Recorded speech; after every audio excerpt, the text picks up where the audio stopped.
Okay, here we go. So, had a pretty good, productive week.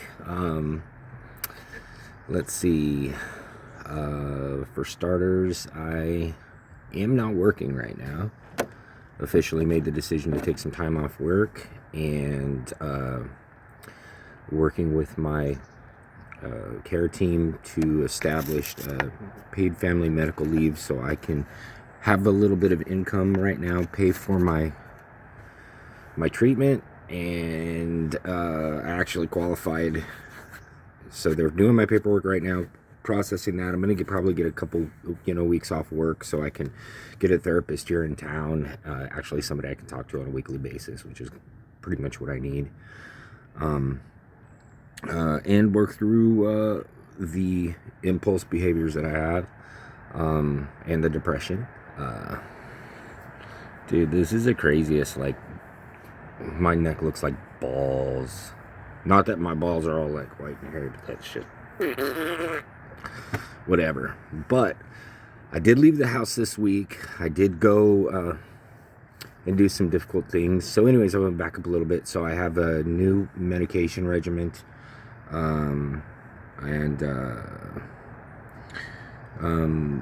getting on track with actually starting on some topics of importance that I need to focus on, which is my childhood, and unpacking that. And it's kind of crazy because, like, I'm an adult now. I'm a man now, but unfortunately, like, the way that my brain programmed itself when I was younger to deal with certain situations and responses and things that are automatically, I guess, just like programmed into you when you're young, they're skewed and they're not correct. And I mean, I could carry myself in any situation. Like, you would never know that I have a weird skewed thought process, and I'm sure like all of us are a little fucked up, but mine's a little crazy. So I need some reprogramming, and that's kind of basically what I'm starting to do now. Is when I was little, I guess, I was talking to my counselor, and she was like, man, you can't take all that on for you. It was the adults in my life's responsibility to keep me safe, to keep me protected, to blah blah blah blah blah, help me along and develop in a way that would allow me proper thought processes, which are impulses that we have. Like, for example, sometimes when a stranger, for example, or somebody I don't know approaches me to hey, you know how, like, when somebody would come up, oh hey, excuse me, or whatever, dude, I feel their voice in my gut, like, oh my god, what the fuck is this person gonna ask me? Or, what is this conversation gonna be about? What am I gonna not know how to respond? Or, if they're gonna ask me something I don't know, like, how am I going to be able to oh, what's the word? I guess I have a real desire for people to like me. So I guess what it would be is to have an answer. So sometimes if somebody's having a conversation with me, like, I get really twisted inside, like, like, it happens before they even begin to talk. So it's things like that. And the prescriber that I talk to is a different. So I have my care team, which is the collection of people that are working on my game plan, which is it's compiled of a prescriber who talks to me about how I'm feeling physically, emotionally, and then correctly prescribes the medications to help deal with that. Taking medications is just one part of it. The other part of it is actually counseling. So I have another person that is a care counselor, and I speak with them. So these are two different people, but now I need a therapist. A therapist is going to be my every week person, or every 2 weeks person that I actually talk to, that is going to help me develop a game plan and a strategy to deal with these situations. Listen to me talk, dude. Like, ooh, that's normal. Fucking not normal. I want to choke you all the fucking time. Like, ah. So anyways, I'm working on it. So care team, that's what I have. working on doing that. I think I got sidetracked for a second there. I'm a little manic too. Oh, the IED, the impulsive explosive disorder that I have, is something that rears its head crazily, and I immediately get embarrassed after it happens.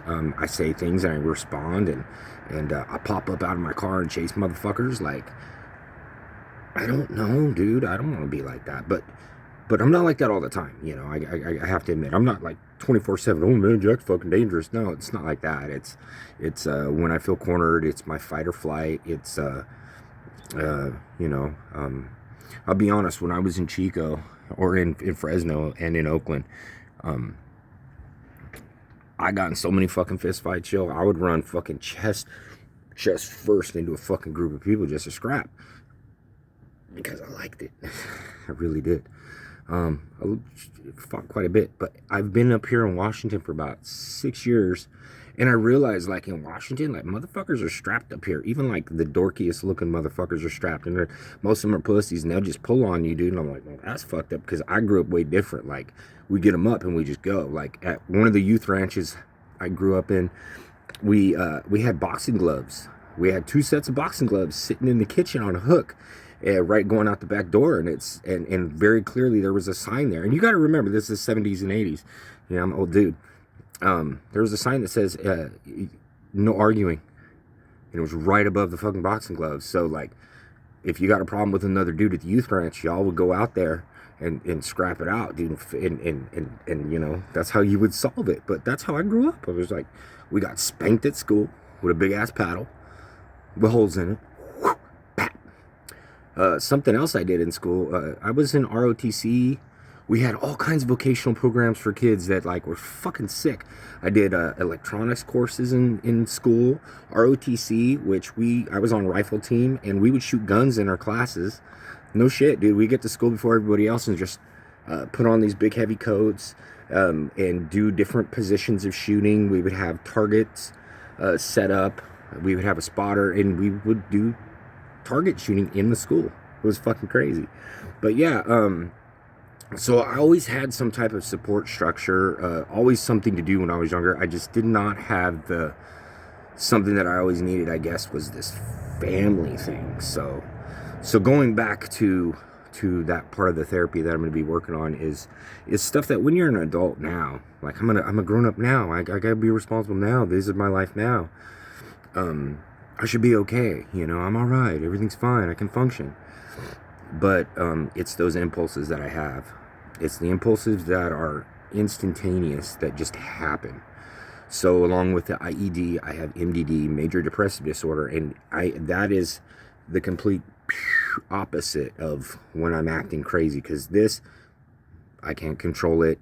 It just happens, and then I immediately feel like shit and beat myself up, and then I go down, and then I have this depressive state where I just won't talk to you. You know, I just won't say shit. You know, one time I got fired, or not fired, but let go from a job because I said, oh, I'm sorry, because I felt like I was letting my employer down constantly. Like, it fucking bugged the fuck out of him. And to be honest with you, it bugged me. There was a little cultural difference, I'll be honest with you, and some of my base head brothers and sisters know who this guy is. I used to work for this, like, straight line Korean dude who owned a stereo shop, and the one thing you have to understand is, culturally, there's a big difference between us and other people, and you have to understand that. Like, some people are just raised different, run their business different, whatever.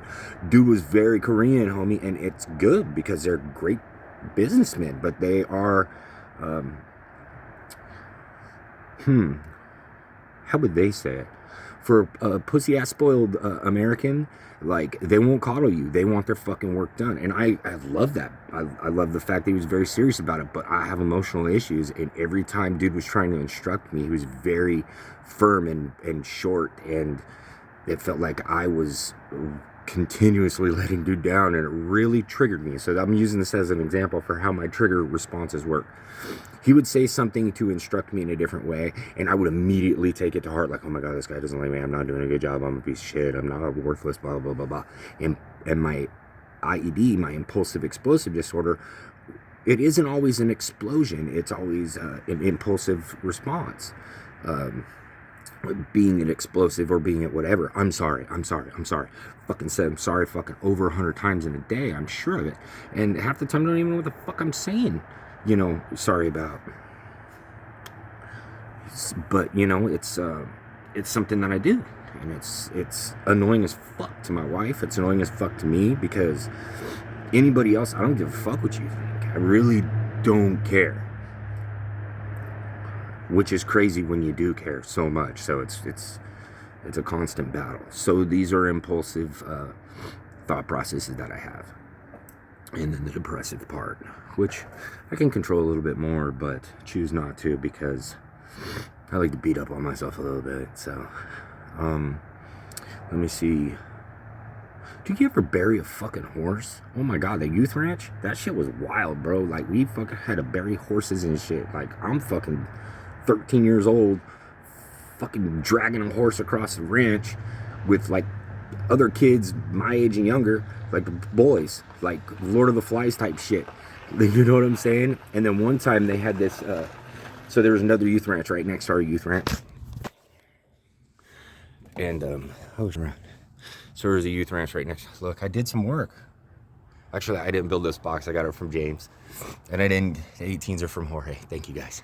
So, getting a little positivity here in my life. So, to back it up. Oh yeah, so the youth ranch. I'm gonna take off on the youth ranch for a minute. We had to bury horses. It was crazy. And it was traumatizing a little bit, because when you're at a youth ranch that's sponsored by the state, you will get, back when I was there wasn't a lot of programs and things where they could give, how am I trying to say this? Basically, they thought it was cool to give a bunch of kids at youth ranch horses, because, let the kids have horses. Well, they were giving us away horses that were getting ready to die constantly. So basically, this youth ranch that I was at, we were just there to bury fucking horses that were on their way out. And it sucked, dude. And it was depressing as fuck. So, you get attached to this horse, and then all of a sudden you had to bury it. It's fucking bullshit. Anyways, I'm ranting. I'm past my 10 minutes on my video. But look, the game plan is set. I'm going to lay it out more. Here's something that I really quickly want to get some feedback on. I want to start a men's support group. Basically, like, how fucking health insurance and mental health services are very expensive, and also, like, they hide that shit under rocks, dude. They don't make it easily accessible for people that can afford it. So my idea is to start a men's support group page on Facebook or whatever. I think that we should get together maybe every month or so, go have breakfast at IHOP, the kind of shit, like, we get together to show off our cars and shit. Why can't we get together to support each other and hug? And by the way, I had so many, and I don't want to touch dicks on y'all motherfuckers, but you know what I mean, right here. I had so many of my bros reach out to me, call me, message me privately. Had really good conversations with people. I had a lot of feedback. That made me feel so good. It made me realize that this shit's free. Our support for each other is free. And the only way I'm going to be real about it, and we're all going to be real about it, is if we're talking to each other. I got homies that need what I need. So you can't say, oh my God, look at how furry my dog is. Support your friends, baby. Peace out.